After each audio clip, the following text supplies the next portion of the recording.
أعوذ بالله من الشيطان الرجيم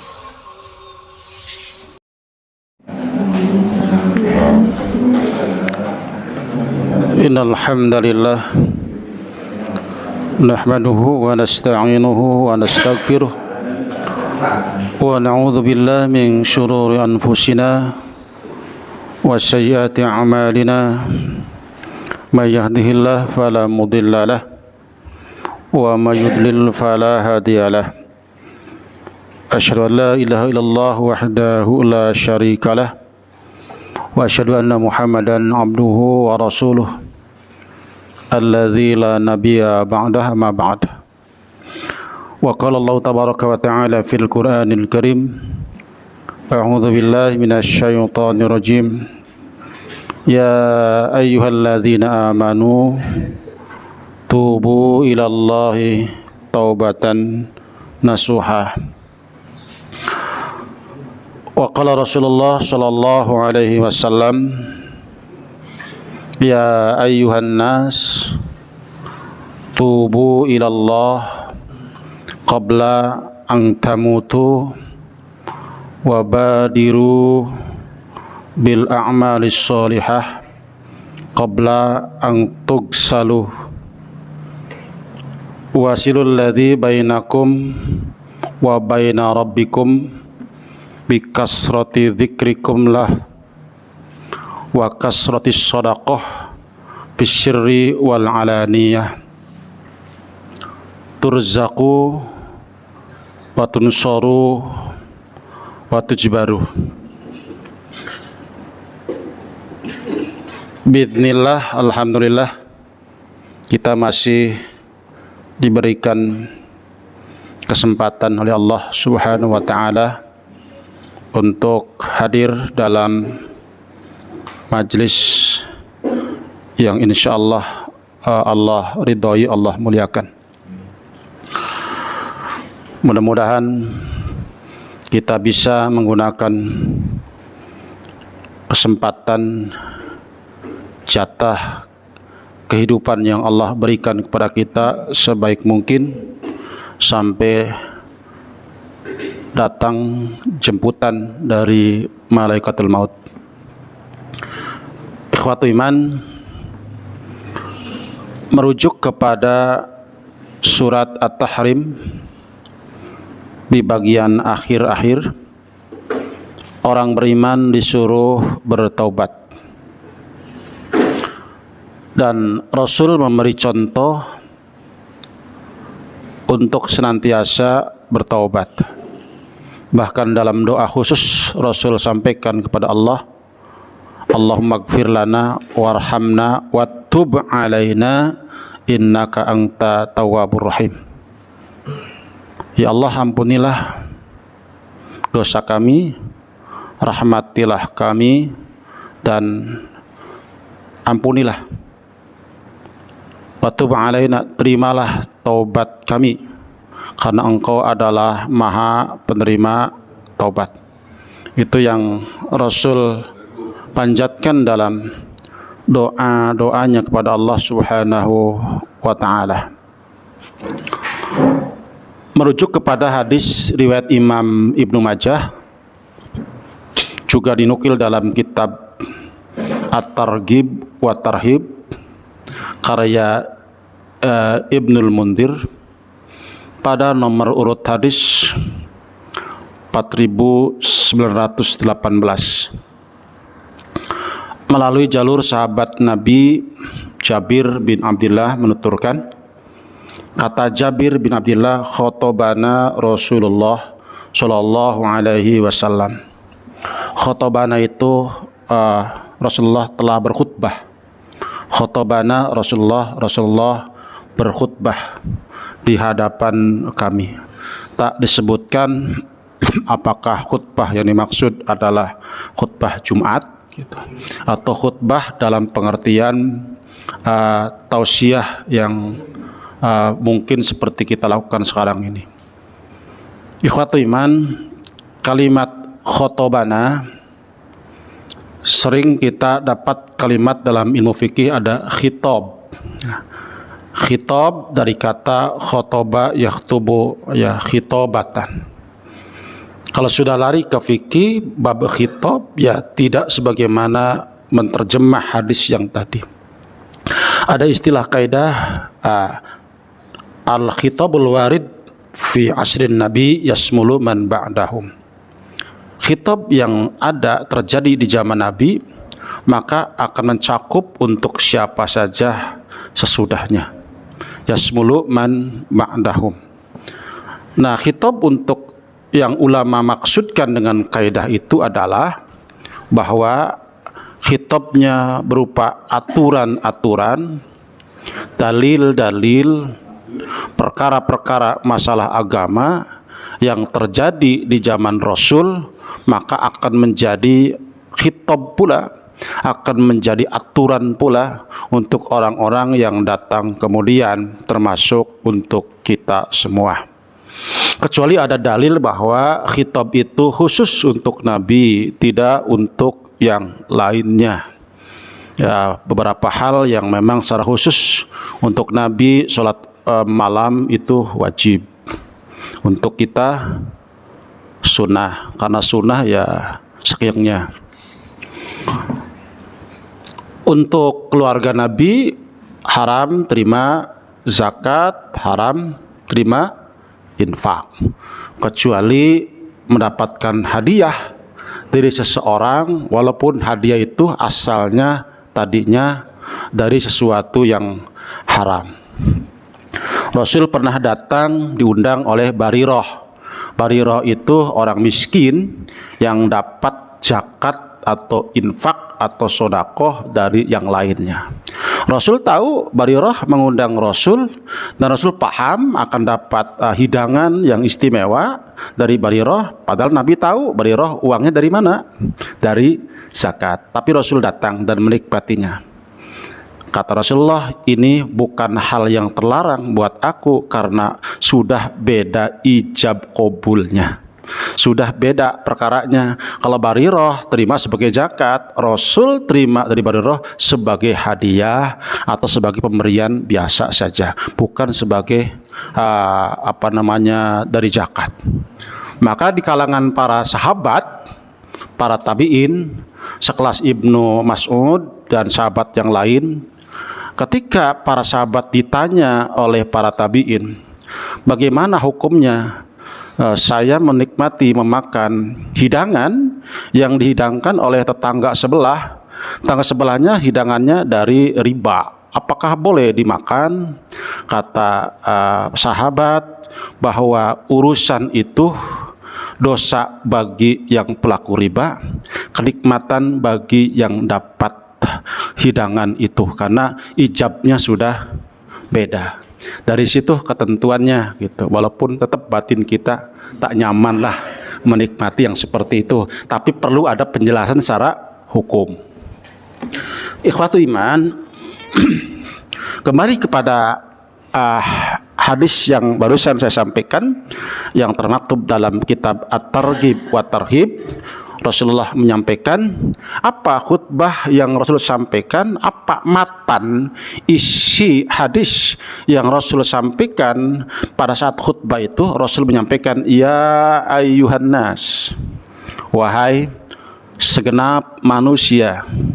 Tidak ya ayyuhalladzina amanu atau ya ma'syaral muslim, tidak ya ayyuhalladzina amanu, tapi ya ayyuhan nas. Jadi panggilannya untuk seluruh manusia, karena ajakannya nanti bukan hanya khusus kepada orang-orang yang ada di hadapan Rasul, tapi nanti juga kepada yang lainnya. Ada istilah bahasa hadis itu, Rasul menyampaikan, sampaikan yang hadir hari ini kepada yang tidak hadir. Sampaikanlah yang hadir hari ini apa isi tausiah Rasulullah, sampaikan kepada yang tidak hadir. Di zaman sahabat begitu kondisi mencari ilmu, ya, karakter mereka dalam mencari ilmu seperti itu. Sampaikan yang hari ini tidak hadir kepada yang hari ini hadir kepada yang tidak hadir. Sampaikan bab apa isi yang disampaikan Rasulullah. suruh sampaikan. Di zaman sahabat bukan hanya yang hadir untuk menyampaikan, tapi juga yang tidak hadir menanyakan. Ya, menanyakan. Satu contoh kasus ketika ada seorang sahabat tidak berangkat Jumatan, sholatnya di rumah sendirian, sholat duhur ya, bukan sholat Jumat, karena sholat Jumat ya harus berjamaah. Kenapa harus duhur di rumah? Kenapa juga sendirian? Saat itu banjir melanda, jalan licin, untuk sampai ke masjid amat susah, membahayakan, sementara sebagian orang sudah ada di masjid. Maka sahabat ini tidak sholat Jumatan, kemudian beres sholat duhur lalu duduk di depan pintu menunggu orang yang lewat beres dari Jumatan. Lalu nanya, tadi khotib bahas apa? Tadi khotib bahas apa? Dijawab, apa Anda tidak Jumatan? Tidak, karena kami kondisinya seperti ini. Jadi kalau memang tidak harus Jumatan di masjid, kan bisa di rumah Jumatan tuh ya. Ada anak, ada cucu, Jumatan lah minimal 2 orang. Ya kan? Ya tidak ada alasan untuk tidak Jumatan gitu. Kita jangan main gampang kan kemudian tidak Jumatan, duhur aja di rumah. Nah, kalau di rumahnya sendirian, tetangga tidak ada, ya di rumah paling ganteng kita, nggak ada laki-laki lain, kemudian tetangga juga mungkin tidak ada, ya barulah kita duhur di rumah, tidak Jumatan. Tapi kalau anak ada, cucu ada, anak laki-laki bisa ngaji pula, umumnya ya sudah anak suruh ceramah. Ya kalau bapaknya nggak bisa, apa ceramahnya? Baca wal asri dengan terjemahannya. Baca wal asri, selesai wal asri kan dengan terjemahannya. Sudah itu khutbah pertama, duduklah khutbah kedua. Mudah-mudahan ya Jumatan kita diterima ya nak oleh Allah. Kan bisa komat ya. Kan bisa. Jadi gampang sebenarnya. Jangan menggampangkan kemudian tidak Jumatan. Diusahakan semaksimal mungkin Jumatan, karena itu ada syariat yang harus kita tegakkan. Ini sih belum apa-apa, duhur aja di rumah. Siapa yang perintahkan duhur? Zaman sahabat tidak gampang-gampang main duhur, karena untuk urusan Jumatan jelas satu kewajiban yang harus ditegakkan. Kecuali bab yang tadi itu ya, dia sendirian di rumah, tetangga tidak ada, jalan seperti itu, ya maka ya dia. Nah, kondisi para sahabat seperti itu, yang hadir tolong sampaikan kata Rasulullah. Dan sahabat sudah punya kewajiban, punya prinsip bahwa setiap muslim itu adalah mubaligh. Setiap muslim adalah mubaligh, artinya wajib menyampaikan al-haq, kebenaran, bukan hanya tugas para kiai, bukan hanya tugas para syekh, bukan tugas menyampaikan kebenaran. Semua orang muslim wajib menyampaikan menurut kemampuannya. Saya sering sampaikan kepada anak kita, makan minum dengan tangan kanan. Karena kita sudah tahu dalilnya, walaupun nggak hafal minimal terjemahannya lah. Minum, makan dengan tangan kiri min amalis syaiton, itu amalnya syaitan. Sampaikanlah kepada anak kita agar anak kita tidak makan dan minum dengan tangan kiri. Umumnya karena kita itu suka tergesa-gesa, ada gorengan, ada lontong, ya kan? Lontongnya lontongnya tangan kanan, gorengannya tangan kiri. Jadi pengen semuanya masuk barengan gitu. Padahal kan bisa satu-satu, atau bisa dirapel lah, dirangkap gorengan sama tangan kanan bisa, atau satu-satu bisa. Kecuali nggak bisa Pak, kecuali harus 2 tangan ya, kecuali ya kan bisa masih satu-satu ya. Gorengan dulu baru lontong bisa, lontong dulu baru bisa itu. Kenapa harus begini gitu, ya kan? Pengen semuanya lep gitu kan, pengen segera kemakan gitu. Jadi diperhatikan itunya, pengamalannya gitu. Nah, yang hadir zaman Rasulullah menyampaikan yang tidak hadir, karena satu kewajiban, dosa hukumnya. Kalau sudah tahu tidak menyampaikan, ya kan? Yang tidak hadir nanya. Kalau kita mah yang hadir belum tentu menyampaikan, yang hadir nyaman-nyaman saja, tidak pernah nanya gitu. Ya kan? Jadi ya wajarlah kalau kualitas keilmuan, keimanan jauh gitu, karena semangat thalabul ilmi juga jauh gitu dengan para sahabat. Nah, ikhwatul iman, di hadis ini Rasulullah tegaskan, ya ayyuhan nas, tubu ilallah, qabla an tamutu. Wahai manusia, bertobatlah kalian sebelum datang kematian. Sebelum datang kematian. Ya kalau sudah mati, mana ada waktu untuk bertobat. Sudah mati ya hanya penyesalan. Jangankan sudah mati, malaikat datang sudah penyesalan luar biasa. Ya, belum mati itu, malaikat maut datang, nyeselnya luar biasa. Saya sering sampaikan bahwa siapapun yang akan mati ketika malaikat maut datang menjemputnya, siapapun pasti akan ada terjadi penyesalan pada dirinya, baik orang yang baik atau orang yang tidak baik, baik orang yang beriman apalagi yang kafir. Ketika datang kematian pasti terjadi penyesalan. Kata Rasulullah, in kana muhsinan, jika dia orang baik, nadim, pasti dia nyesal. Kenapa? Allah yazdad, kenapa tidak lebih maksimal lagi untuk berbuat kebaikannya. Oh itu ya Allah, yang ini belum saya kerjakan, yang ini belum saya lakukan, yang ini banyak, nyesal itu ketika malaikat maut datang. Wa in kana musyian nadim, jika dia orang yang buruk, banyak dosanya, belum sempat bertobat, ia menyesal. Apa? Allah najak, belum sempat tinggalkan dosa itu, masih senang mengerjakannya, belum segera bertobat, malaikat baru datang. Ini kan ya, makanya ketika orang mencalonkan kemudian terpilih belum dengan cara yang curang, ya, dengan cara yang tidak jujur, kemudian belum dilantik, malaikat datang. Ya, belum dilantik, malaikat datang. Pasti itu, kalau masih ada iman ya, pasti ada penyesalan yang luar biasa. Paling tidak penyesalannya apa? Modalnya belum kembali. Ya, paling tidak itu. Ya, modalnya belum kembali, karena selama mencalon mungkin sudah jual segala macam lah, aset dijual, jual tanah, jual rumah, jual apa lagi, mertua dijual gitu. Untuk demi terwujudnya keinginan itu, istilahnya begitu. Malaikat maut belum dilantik. Ya penyesalan paling tidak penyesalnya. Ya kalau yang tidak beriman, penyesalnya ya belum balik modal. Kalau ada iman ya lain penyesalnya, beda.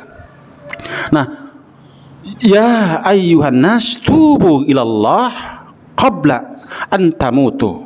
Wahai orang-orang, wahai manusia, bertobatlah kalian. Ya, bertobatlah kalian. Kenapa disuruh tobat? Ini kan tidak hanya untuk orang muslim, tapi juga untuk seluruhnya. Taubat itu kan ta'aba yatubu, taubat, kembali kepada yang benar, kembali kepada ketaatan. Ketika orang memilih untuk tidak beriman, itu jalan yang salah. Ketika orang memilih jalan yang sesat, itu adalah kedoliman, dan itu adalah harus segera bertobat kepada Allah untuk mengambil jalan yang lurus. Ketika memilih untuk tidak beriman, segeralah kembali untuk memilih jalan iman. Karena prinsipnya manusia ketika dilahirkan alal fitrah, kullu mauludin yuladu alal fitrah. Siapapun. Makanya ketika anak meninggal dunia belum balik, maka jaminannya adalah surga. Kenapa? Kullu mauludin yuladu alal fitrah. Anak siapapun, karena ia sudah berujar, sudah bertekad, sudah berjanji dengan mengatakan bala syahidna. Ketika Allah bertanya, alastu birabbikum, bukankah aku ini Tuhan kalian? Maka ruh itu menjawab, qalu bala syahidna, benar, engkau Tuhan kami, siap untuk taat. Hanya perhitungan dosa pahala itu setelah nanti dewasa, ketika sudah balik. Ketika meninggal belum balik, maka dosa tak punya, walaupun mungkin pahala belum ada. Tapi Imam Bukhari mengatakan hadis kullu mauludin yuladu alal fitrah, itu maknanya alal Islam, dianggap agamanya Islam. Dari mana pernyataan Islamnya? Ketika ditanya oleh Allah, bukankah aku di Tuhan kalian? Ia jawab, benar, engkau Tuhan kalian. Itu bukti bahwa dia Islam. Artinya mengakui Allah sebagai Rabbnya dan siap berjanji untuk mentaatinya. Maka dikatakan Islam. Kata Imam Bukhari, hadis kullu mauludin yuladu alal fitrah, fitrah ay alal Islam. Tapi nanti beda lagi kalau fitrahnya dalam pengertian kita sebelum tidur baca doa tidur. Wa in mutta alal fitrah. Jika ia mati, maka matinya alal fitrah. Nah, apakah dikatakan bersih dari dosa? Tidak. Dianggap matinya sedang taat kepada Allah. Karena ada doa yang panjang tuh ya. Allahumma aslamtu nafsi ilaika wa wajjahtu wajhi ilaika wa fatu amri ilaika wal jatu dhuhri ilaika rogbatan wa rahbatan ilaika la malja wa la manja minka illa ilaika amantu bi kitabika alladzi anzalta wa nabika alladzi arsalta fa innaka in mutta alal fitrah. Itu kata Rasulullah dalam hadis Bukhari, Muslim. Kalau baca doa ini, doa yang bismika doa yang bismika Allahumma ahya wa amut atau Allahumma bismika, itu mah tidak ada janji itu. Ya, tapi tidak salah mah, nggak pilihan. Ya, pilihan. Almarhum Ustaz Muhammad Maman, itu mah yang level SD. Ya, atau TK. Untuk kita yang sudah tua mah gantilah yang panjang gitu. Tapi ya daripada yang panjang nggak apal, pendek juga lumayan. Ya, pendek nggak apal, apalkeun atau katanya. Jadi ada janji, fa'in mutta alal fitrah. Jika ia mati alal fitrah, artinya sedang dianggap taat kepada Allah. Jadi urusan tidur menentukan seseorang husnul khotimah atau tidak. Urusan tidur nih. Maka hati-hatilah dengan tidur, paling tidak doa tidurnya diperhatikan paling tidak. Kan kita mah sering malasnya daripada rajinnya gitu. Paling tidak doa tidurnya diperhatikan. Doa tidur, ya tahajud tidak tuh ya, tahajud tidak, doa tidur tuh, ya ini tahajud tidak, doa tidur tidak, doa makan lupa, habis makan poho. Jadi yang mana tuh kita pilihannya? Ya malas kabeh gitu. Ya makanya orang Islam ya tugasnya sehari-harinya belajar sebenarnya. Mau makan baca apa, belajar. Beres makan bacaannya apa, nggak apal, belajar lagi. Lupa nggak baca bismillah sebelum makan, baca apa, belajar deui. Nah, itu terus belajar. Masuk masjid baca apa? Pohori hafalkeun deui. Keluarna kaki mana ya? Keluarnya hafalkeun deui. Belajar terus tiap hari kita mah. Ya, makanya doa kita kan kepada Allah tuh, ya Allah berikan ilmu yang manfaat. Artinya belum tentu kita ilmunya banyak kemudian bisa mengamalkan. Urusan hidayah taufik itu lain lagi. Nah, ikhwatu iman, diperintahkan untuk taubat kepada Allah sebelum datang kematian. Wabadiru bil a'mali sholihah. Wabadiru.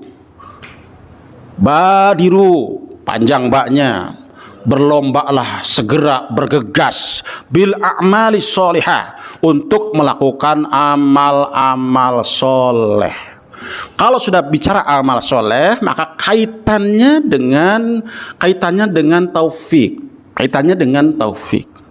Nanti berkaitan dengan mustakmal, berkaitan juga dengan husnul khotimah. Kalau sudah bicara bil a'mali sholihah, segeralah kalian dalam amal-amal soleh. Bukan amal yang salah, amal yang soleh. Amal yang soleh yang mana? Ya, amal soleh yang sesuai dengan aturan Allah dan Rasulnya. Kemudian niat semata-mata karena Allah subhanahu wa ta'ala. Badiru bil a'mali sholihah. Saya katakan bahwa terkait dengan amal soleh ada kaitan dengan taufik. Apa taufik itu? Kan kita punya anak namanya Taufik, tanya apa artinya taufik, tidak tahu. Ya. Arti taufik itu apa? Ya, ada hidayah, taufik. Apa arti taufik itu? Ya. Dalam kitab-kitab ta'rif diberikan penjelasan taufik itu apa? Ja'alallahu fi'la ibadih muwafiqun lima yuhibbuh wa yardah. Taufik itu apa? Allah jadikan amal hambanya, Allah jadikan amal hambanya sesuai dengan apa yang Allah cintai, yang Allah ridhoi. Itu taufik. Sekarang pertanyaannya, amal yang kita lakukan Allah ridho atau tidak? Allahnya cinta atau tidak? Ketika amal yang kita lakukan ini adalah amal yang Allah ridhoi, kita yakin secara dalil ini adalah amal yang Allah cintai, maka orang itu atau ketika kita mengerjakan yang itu, Allah sedang memberikan taufik. Memberikan taufik. Hidayah taufik ya kesadaran untuk melaksanakan suatu kebenaran. Hidayah taufik. Ini yang mahal. Ini yang mahal. Mana faktanya, buktinya? Ya banyak lah. Banyak. Taufik itu mahal. Ilmu yang sudah kita dapat belum tentu kita bisa mengamalkannya. Di saat kita bisa mengamalkannya, itulah yang mahalnya, taufiknya, kesadarannya untuk melaksanakan suatu kebenaran yang sudah ia dapatkan. Kalau sudah terkait dengan taufik, maka akan berkaitan juga dengan mustakmal. Kalau ilmu fikih bicara mustakmal, ya air yang sudah dipakai. Kalau bicara fikih, inilah rumitnya Islam. Ya, Kalau tidak ngaji, bicara mustakmal, sering kita dengar air mustakmal. Tapi kalau kita bicara hadis, lain lagi makna mustakmal itu, beda lagi. Ya, kata Rasulullah, orang hamba yang Allah inginkan kebaikan baginya adalah yastakmiluh. Allah jadikan dia mustakmal. Sahabat bertanya, ya Rasulullah, ya, ma yastakmil, apa yang dimaksud dengan mustakmal itu? Rasulullah jawab, yuwaffiquhu li amali sholih qabla mautih. Iya, yuwaffiquhu, Allah berikan taufik kepadanya. Allah berikan taufik kepadanya melaksanakan amal-amal yang Allah cintai, yang Allah ridhoi, qabla mautih, sebelum dia mati. Kalau sudah Allah ridho dengan amal-amalnya sebelum dia mati, lalu dia mati, maka husnul khotimah. Di situ ketentuannya, di urutannya itu jelas. Kalau kita baca hadis Nabi, bagaimana sampai pada titik terakhir husnul khotimah, ada tahapan-tahapan yang ia lalui dengan beberapa istilah yang Rasulullah sebutkan dalam hadis-hadis Rasulullah. Wabadiru bil a'mali sholihah, segera lakukan amal-amal soleh qabla antugsalu, sebelum kalian disibukkan, direpotkan oleh sesuatu. Apa? Datang tua, repotlah. Ketika muda, apapun bisa dikerjakan, tenaga masih kuat. Datanglah tua renta, repot. Kata Rasulullah, igtanim khamsan qabla khamsin, gunakan 5 perkara sebelum datang 5 perkara. Apa? Syababak qabla haramik, masa mudamu gunakan sebaik mungkin qabla haramik, sebelum yahram, sebelum tua renta. Kalau sudah tua renta, repotlah kita, tidak bisa lagi banyak berbuat. Naik dari tangga tadi ke sini sudah ngos-ngosan kita, sudah ngos-ngosan, ya kan? Mau yang tua atau yang muda punya penyakit tua, ngos-ngosan kita, ngos-ngosan, ya. Jadi badiru bil a'mali sholihah qabla an tugsalu, percepat, segera beramal soleh. Ini kan terkait dengan Ibnu Umar memberikan pernyataan ketika dapat pesan dari Rasulullah. Kata Ibnu Umar, kata Rasulullah kepada Ibnu Umar, kun fid dunya ka'annaka gharib au abir sabil. Jadilah kamu seperti orang yang, jadilah di hidup dunia ini seperti orang yang asing atau orang yang menyeberang jalan. Orang asing gimana? Kalau kita di rantau negeri orang, hati-hatilah. Ini bukan negara kita, ini bukan wilayah kita, bukan daerah kita. Hati-hati, nitipkan diri. Jangan macam-macam. Ini bukan negara, bukan wilayah kita. Gitu. Kecuali dari Cina ke Indonesia bebas, ya kan? Hati-hati kalau kita di rantau orang, gitu kan? Ya, apa ya? Harus jaga-jaga. Hidup seperti nyebrang jalan. Nyebrang jalan sebentar atau lama? Sebentar lah. Hati-hati nyebrang jalan itu, tapi tidak akan lama juga nyebrang jalan itu. Dunia itu sebentar, tapi harus hati-hati. Harus hati-hati. Maka Ibnu Umar memberikan kesimpulan dari pesan Nabi itu, idza asbahta fala tangdil masa. Kalau kita ini berada di pagi hari, jangan tunggu sampai sore. Pagi hari ada waktu, ada luang waktu untuk berbuat kebaikan, lakukan. Jangan tunggu nanti sore. Nanti sore belum tentu. Kalau ada keinginan kebaikan, lakukan selagi masih bisa, sempat, ada waktu, kita sanggup, lakukan. Jangan tunggu waktu, belum tentu sampai sore umur kita. Bila kita sudah berada di waktu sore, jangan tunggu lagi, nunggu besok aja lah. Lakukan saja, karena kita belum tentu sampai besok. Gunakan sebaik mungkin, karena kita belum tentu besok bisa. Bersegera dalam kebaikan, amal soleh, sebelum datang perkara yang menyibukkan, yang mempersulit dirinya. Umur, dari muda ke tua, sakit. Ketika sehat gunakan. Sihataka qabla saqamik. Gunakan masa sehatmu sebelum sakit. Kalau sudah sakit ripuh, repotnya luar biasa. Kalau sudah sakit, boro-boro salat sunnah yang wajib pun ya sudah nggak sanggup gitu, kerjakan. Makanya gunakan ketika sehatnya. Wa hayatuka qabla mautik. Gunakan masa hidupmu sebelum mati. Kalau sudah mati sudah nggak bisa apa-apa. Itu mati itu sudah waktu memanen, bukan untuk menanam. Mati waktu memanen, ya. Ya, tidak mungkin kan nanam semangka panennya apa? Timun. Tidak mungkin. Ya, kita nanam kebaikan insya Allah akan memetik kebaikan. Nana keburukan tidak mungkin memetik kebaikan. Nana keburukan, burukan lagi dapatkannya. Jadi penting, wabadiru bil amalis sholihah ya qabla an tugsalu. Pesan terakhir dari Rasulullah, wasilu alladzi bainakum wa baina rabbikum bi kasrati dzikrikum lahu wa kasratil shadaqah fis sirri wal alaniyah. Kata Rasul, lakukan silaturahmi antara dirimu dengan Robmu. Nih, kan kita selama ini mikirnya kalau silaturahmi dengan keluarga, dengan teman, dengan siapa lagi? Jarang dengar. Lakukan silaturahmi dengan Allah. Lakukan silaturahmi. Alladzi bainakum wa baina rabbikum. Lakukan silaturahmi antara Anda dengan Allah. Dengan cara apa? Bi kasrati dzikrikum lahu, dengan banyak-banyak mengingatnya. Dengan banyak-banyak mengingat Allah. Wa kasrati shadaqah fis sirri wal alaniyah, dengan banyak-banyak sedekah baik di dalam kesepian sendiri atau wal alaniyah, terang-terangan, dengan cara orang lain nggak tahu atau orang lain tahu. Karena intinya di hati. Ya, intinya di hati. Kenapa bahasanya silaturahmi? Hadis ini menerangkan silaturahmi dengan cara apa?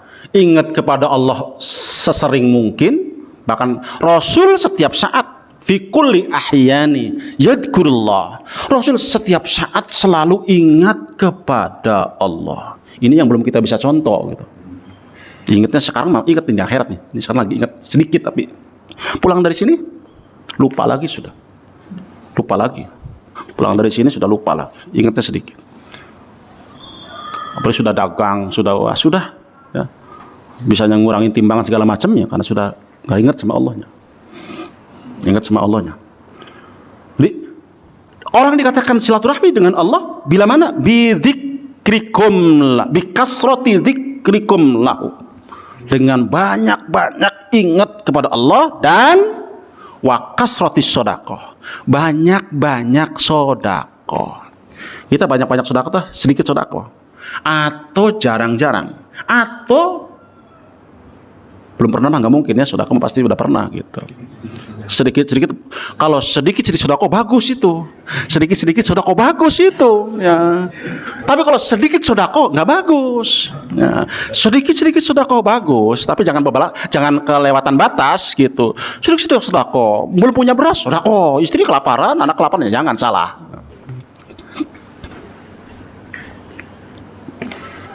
Oleh karena itu perlu mengerti ma huwa silaturahim. Apa makna dari silaturahmi? Apa maknanya? Karena saya sering katakan, memahami istilah dengan benar akan benar berbuat, akan benar beramal dan berkeyakinan. Tapi kalau salah memahami istilah akan salah semuanya. Salah akidah, salah keyakinan, salah beramal, salah bermuamalah, salah berbuat, salah berucap. Ketika salah memahami istilah.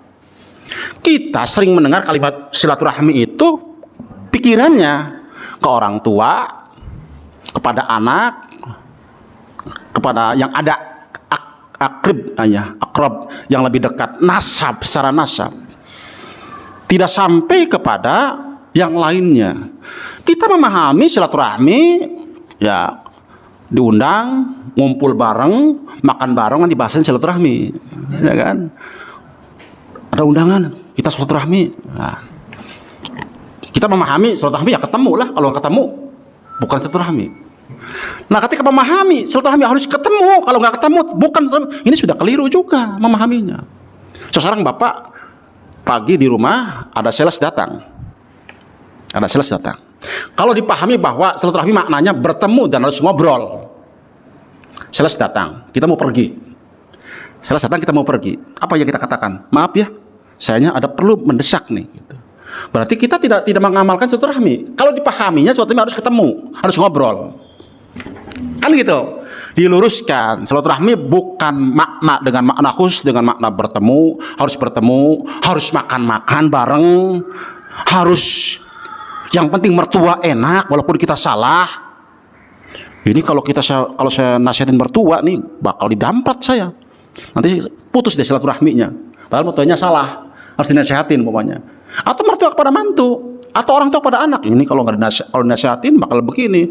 Atau anak tidak berani memberi nasihatin kepada kakaknya atau kepada orang tuanya yang salah karena khawatir nanti putus silaturahmi. Ya, jadi diluruskan dulu makna silaturahminya. Secara hadis kalau kita baca makna ini dengan ungkapan Rasulullah, man kana yu'minu billah wal yaumil akhir fal yasil rahimah.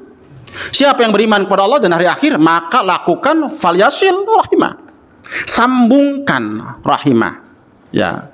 Sambungkan cinta dengannya dengan Allah. Sambungkan, kalau kita beriman kepada Allah dan hari akhir, sambungkan cinta kita dengan Allah. Artinya kita harus bersilaturahmi dengan Allah dengan cara sambungkan cinta kita kepada Allah. Qul in kuntum tuhibbunallah fattabi'uni. Tuh, kalau sudah mencintai Allah nyambung. Makanya ini hadis ini penting menentukan orang itu iman atau tidak dengan mangkana yu'minu. Ada apa kaitan dengan silaturahmi? Kok sampai sehebat itu kalau nggak silaturahmi tidak dikatakan tidak beriman kepada Allah dan hari akhir? Kan begitu. Siapa yang beriman kepada Allah dan hari akhir, lakukan silaturahmi. Artinya kalau tidak silaturahmi, bukan beriman. Maka penting memahami silaturahminya.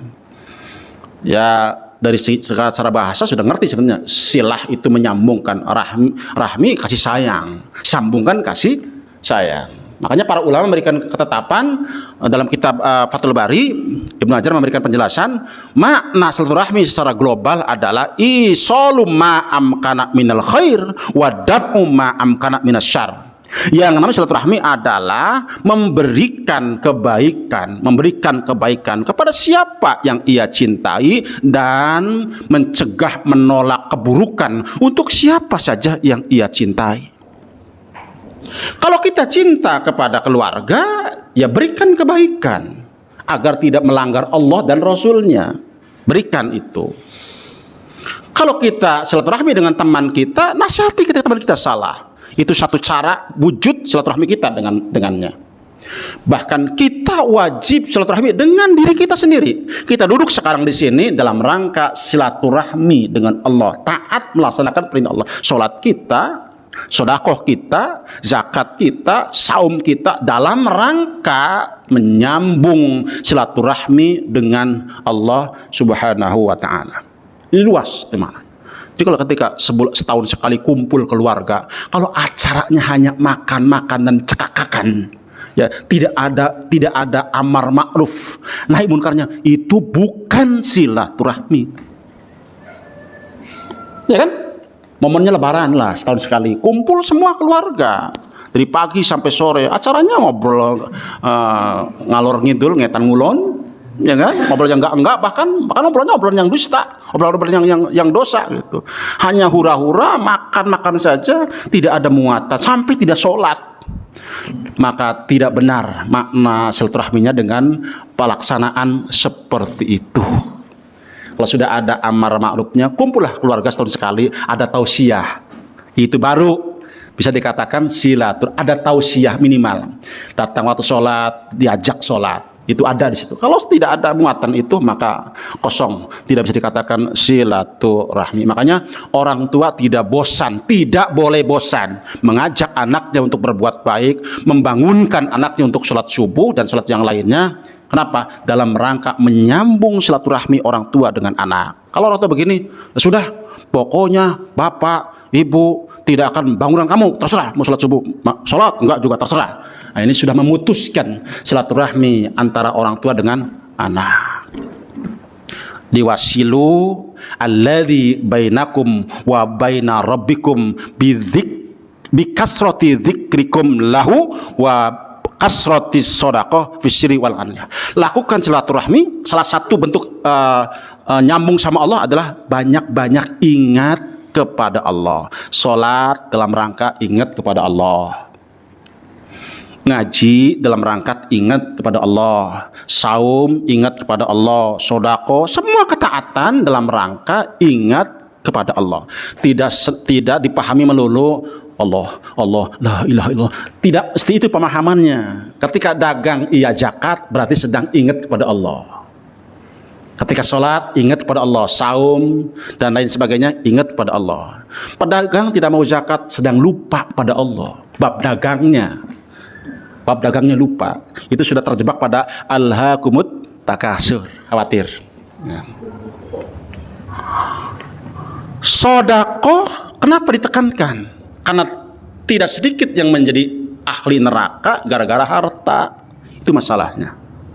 Sehingga penting Quran menyebutkan berkali-kali aqimus shalah wa atuz zakah. Itu berkali-kali. Kenapa? Tidak sedikit manusia yang menjadi menjadi ahli neraka gara-gara harta. Gara-gara harta. Saya sering katakan manusia itu akan tua dengan sendirinya. Sunatullahnya akan tua. Semangat akan hilang, akan lemah. Ada masa fatrah, masa melemah, masa tak berdaya karena faktor usia. Tapi untuk dua hal tetap semangat manusia itu. Untuk dua hal tetap muda. Yang pertama al-hirsu, ya, al-hirsu bil mal. Yang kedua tulul amal. Semangat al-hirsu itu rakus dengan harta, kemudian panjang angan. Itu mah mau tua mau muda sama aja. Semangat bab itu mah. Bab rakus dengan dunia itu, kemudian bab panjang angan. Kalau saya nanti jadi saya akan begini. Oh, sudah dilamunkan itu sebelum. Ya. Terus nggak jadi stres. Ya kan? Nah, karena berlebihan melamunnya. Tulul amal.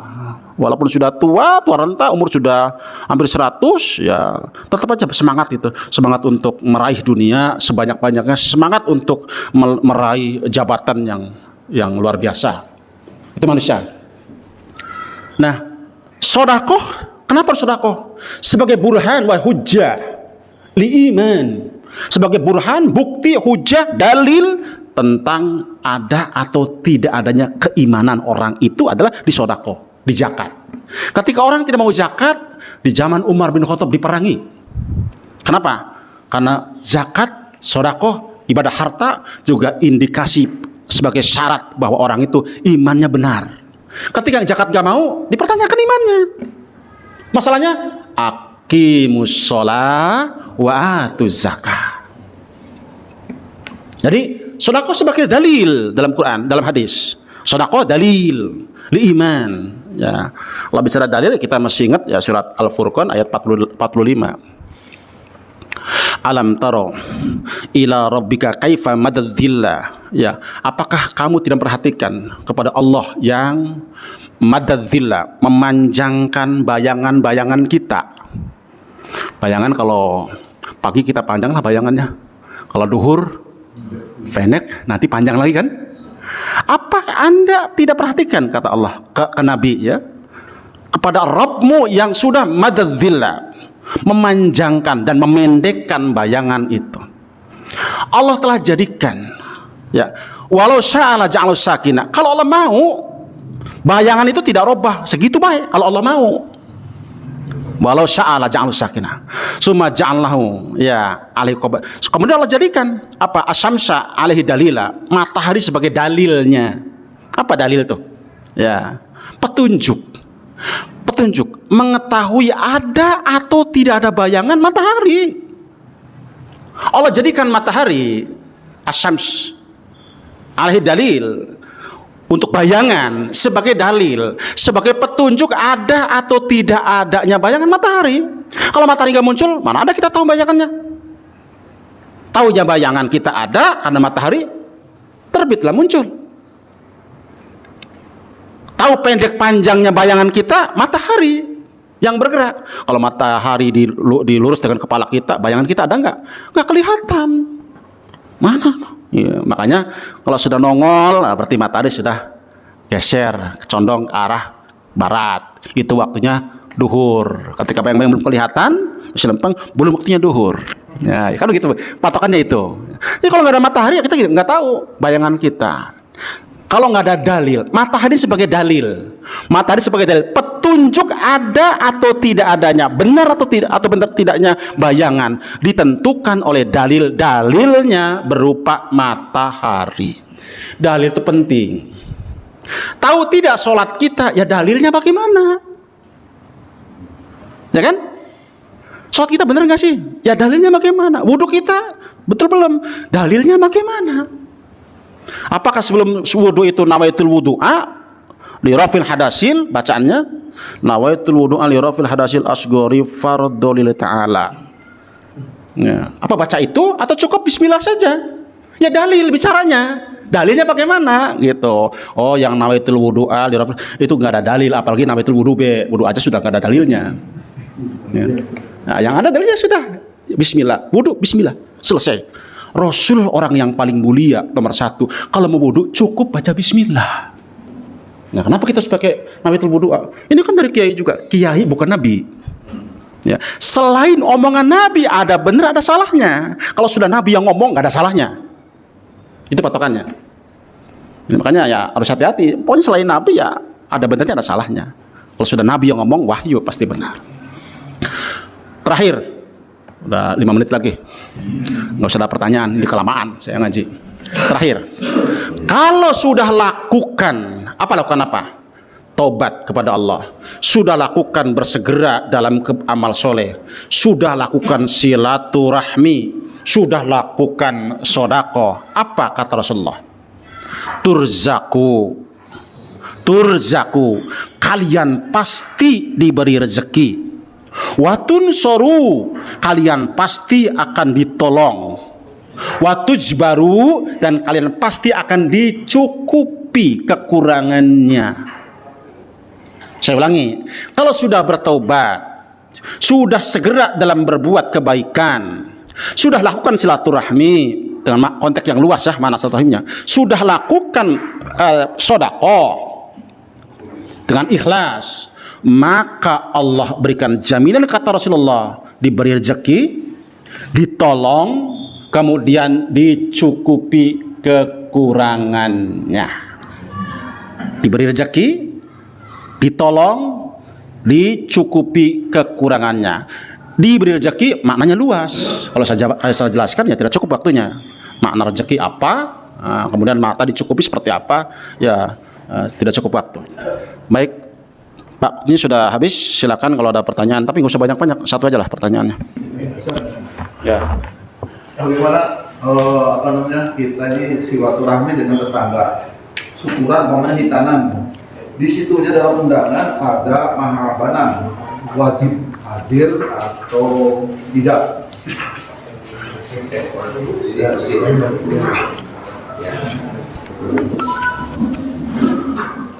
Kita diundang kepada tetangga, rekan yang akan menggelar acara itu. Ya kita datang lebih awal, jangan pada hari acaranya, ya kan? Datang lebih awal atau datang sesudah selesai acara. Kan diundang, datang. Kita tidak boleh hadir ketika acaranya maksiat, ya kan? Ini kita diundang nih, mau makan nih, tapi lagi pada joget, lagi pada mabok, balik lagi, udah, ya kan? Kita diundang nih acara walimahan umpamanya, nyampe ke lokasi, wah lagi pada joget, penyanyinya kayak gitu, maunya ini, wah udah, balik lagi. Karena bahasa Rasulullah wajib menghadiri undangan ketika tidak ada kemaksiatan, ketika ada kedurhakaan pulang. Jadi kapan datangnya? Nanti kalau beres acaranya atau sebelum acara dilakukan. Kapan nih nyanyinya, jam berapa nyanyinya? Kita datangnya sebelum nyanyi lah. Pagi-pagi nggak masalah. Toh kita nggak butuh makannya. Ya, walaupun lapar bisa makan di rumah. Ya kan? Kita datang kan memenuhi kewajiban datangnya, gitu kan? Datang diundang ya datang lah, gitu kan? Tapi ketika acaranya acara penuh dengan kemaksiatan, durhaka, menyalahi aturan Allah, ya kita jangan datang, gitu. Apakah dengan tidak datang dengan acara yang digelar seperti itu, acara hari H yang terjadi, kemudian kita datang, kita menghadiri itu, kemudian kita hanya duduk manis ikut menikmati, ya tidak dikatakan silaturahmi. Kalau kita datang untuk menerangkan, kalau berani silakan. sampaikan. Batu nanti ada muatan silaturahmi. Kalau menyampaikan yang hak. Kalau duduk manis kemudian menikmati juga, ya tidak ada muatan silaturahminya. Makanya supaya tidak terjebak dengan hal itu, ya datangnya ketika acara belum dimulai atau beres acara. Paling tidak ya mohon maaf ya, saya mah tidak hadir pada acara yang seperti itu karena begini-gini. Sampaikan saja, itu pahit memang. Itu ujian iman. Ujian iman buat kita. Ujian iman ya. Diuji ilmu yang didapat bisa tidak mengamalkannya. Makanya doanya, ya Allah semoga dapat ilmu yang manfaat. Mohon dukungannya ya. Jangan lupa like, comment, and subscribe.